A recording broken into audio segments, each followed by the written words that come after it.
Today I'm rolling with both walkers because the Ferris is too slow. And I can't ride the Great Dane. I noticed the deck felt weird yesterday, and I got home and I was sharpening blades and doing some mower maintenance, and I realized that the main mount that holds the arm for the deck is literally broke right off. And there's a bunch of crapped up weld in there, which means somebody welded it before and did a horrible job. They didn't know how to weld, clearly, and it broke apart. So now I have to pull it apart, and I'm going to clean that junk weld out of there, and then I'm going to re-weld it the right way, and it should be fine. But until then, until I have time, I got to ride both the walkers. So let's hope my back holds out.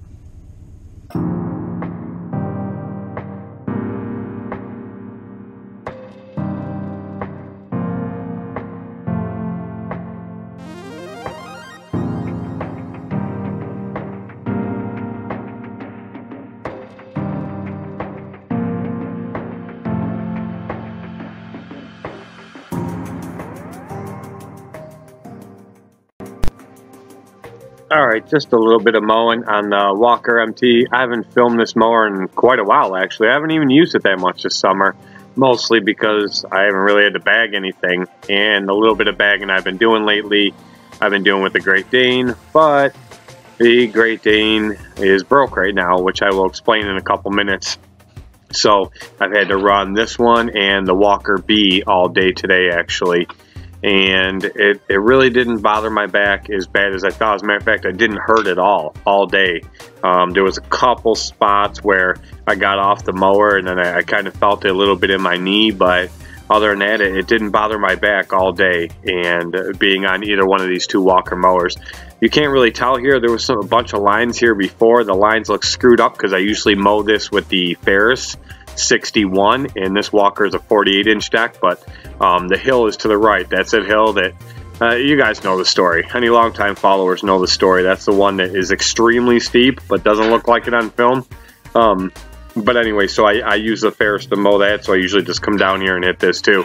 But there's a bunch of lines in it from the Ferris from before and from the guys riding their fertilizer carts back and forth across it all over the place. So the lines definitely look messed up, but it is actually really tall. This is almost 8 inches tall, and I cut it down to about 3 inches, I think, is where I had this walker set at. Where I was just off camera there for a minute, I dump right over the cliff there. It goes right down in, but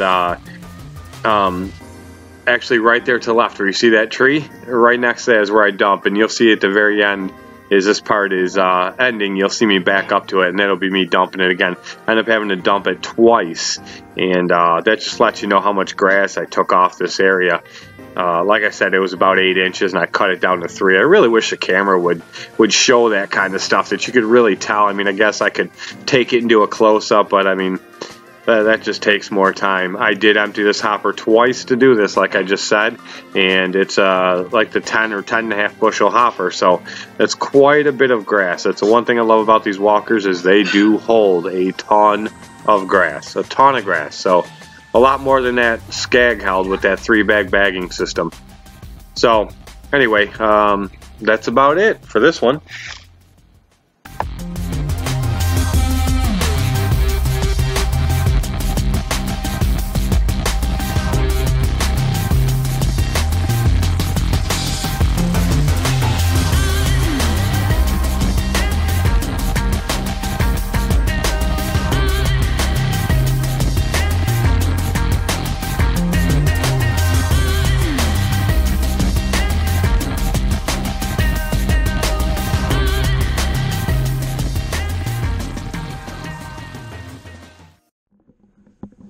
Okay, so that's what broke. You can see it snapped off right there. See the whole thing moving around? It snapped right there, and down in there is a bunch of clumped up weld, which means somebody attempted to weld this at one point and did a horrible job because it's just chunks of weld.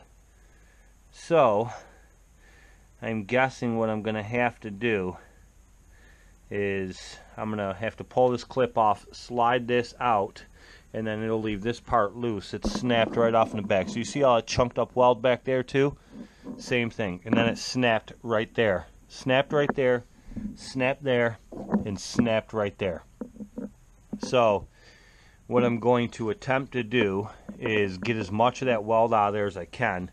Unfortunately, this side is the only side that's snapped on both sides. If this one was snapped on both sides, then I could pull this whole thing off there and I could put it in the vise and grind all that weld out of there. But I'm not going to be able to, because that whole thing is not going to come off there.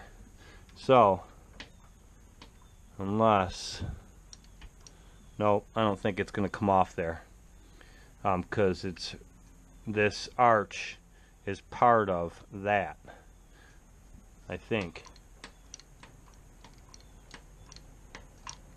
Well, actually, no, it's sliding around. Maybe I will be able to get it off. If not, I'm just going to have to clean up as best I can, get in there. It's going to be really hard, and then weld it back on.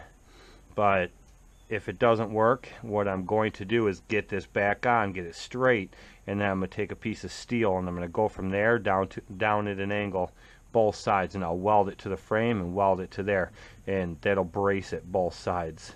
It'll kind of be, it'll kind of look rigged, but you know, what am I going to do?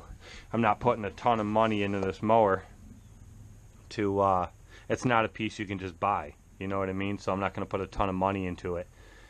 I'm not going to film this whole process, but I will bring you back after I'm done. Noah, say hi. Hi, how's everyone doing?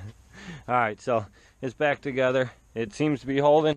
I can press up, down, drop the deck down. I smacked it with a hammer a few times. It still needs to be painted. Man, I don't have the best welds in there, and I'm picky about my welds, but those are not the best. I could not get good enough ground or get in there good enough to clean it up. So I had to burn through some paint, and burning through paint with a MIG isn't always the best way to go. With a stick welder, burn through paint all day.